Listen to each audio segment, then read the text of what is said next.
सब उम्मीद करती हूँ आप सब खैरियत से होंगे। आज मैं आपके लिए छोटा सा एक वाक़या लेके आई हूँ। बगदाद में एक नान भाई था। वो बहुत अच्छे नान कुलचे लगाता था और दूर दूर से दुनिया उसके गरम गरम नान ख़रीदने के लिए आती थी। कुछ लोग बाज़ औक़ात उसे खोटा सिक्का देकर चले जाते, जैसे हमारे यहाँ भी होते हैं। वो नान भाई खोटा सिक्का लेने के बाद उसे जाँचने और परखने के बाद अपने गले पैसों वाली संदूकची में डाल लेता। कभी वापस नहीं करता था और किसी को आवाज़ देकर नहीं कहता था कि तुमने मुझे खोटा सिक्का दिया है। यह बेईमानी का ताना नहीं देता, बल्कि मोहब्बत से वो सिक्का भी रख लेता था। जब उस नान भाई का आखिरी वक्त आया तो उसने पुकार कर अल्लाह से कहा, ऐ अल्लाह, तू अच्छी तरह से जानता है मैं तेरे बंदों से खोटे सिक्का लेकर उन्हें आला दर्जे की खुशबूदार गरम गरम सेहतमंद नान देता रहता और वो लेकर जाते रहे।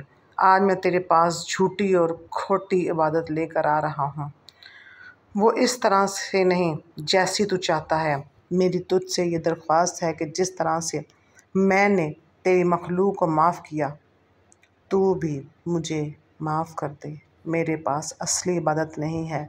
बुज़ुर्ग बयान करते हैं कि किसी ने उसको ख्वाब में देखा तो वो ऊंचे मकाम पर फाइज़ था और अल्लाह ने उसके साथ वो सलूक किया जिसका वो मुतमन्नी था।